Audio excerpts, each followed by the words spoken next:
আওয়ামী লীগের ভোট ব্যাংকের আরেক জেলা ফরিদপুর, সেখানকার পরিস্থিতি জানবো অ্যাডভোকেট তৌহিদুল ইসলাম স্ট্যালিনের কাছে। জনাব তৌহিদুল ইসলাম স্ট্যালিন, আপনাকে স্বাগত এবং কৃতজ্ঞতা, আপনি আমাদেরকে সময় দিয়েছেন।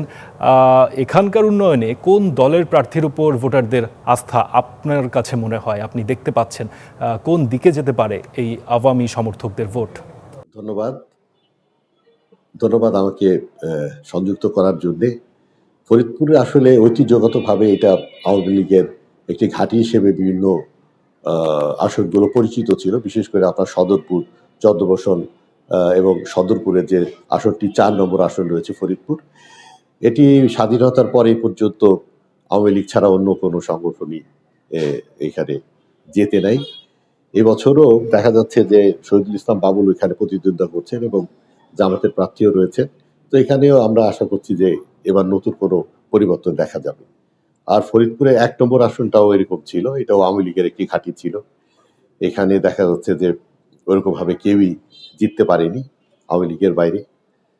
এবার অন্যরকম হচ্ছে। আর আমাদের ফরিদপুর সদর আসন যেটা 3 আসন, এটা চৌধুরী কামাল ইবনে ইউসুফ উনি দীর্ঘদিন এই সংসদ সদস্য হিসেবে এখানে ছিলেন এবং 5 বার উনি এমপি হয়েছিলেন।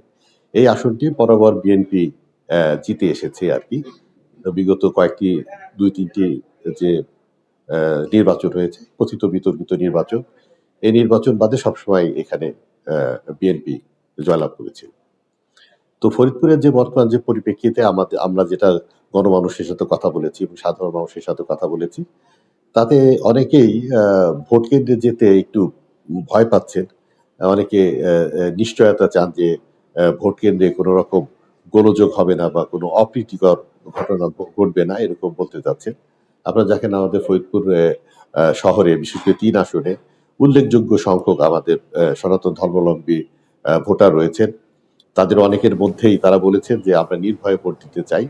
আমি কয়েকটি অনুষ্ঠানের আয়োজন করেছিলাম, সেখানেও তারা বলেছিল যে তারা নির্ভয়ে ভোট দিতে পারলে তারা অবশ্যই ভোট কেন্দ্রে যাবেন এবং তারা বুঝতে পেরেছি। জনাব তৌহিদুল ইসলাম স্ট্যালিন, অনেক ধন্যবাদ আমাদেরকে সময় দেওয়ার জন্য।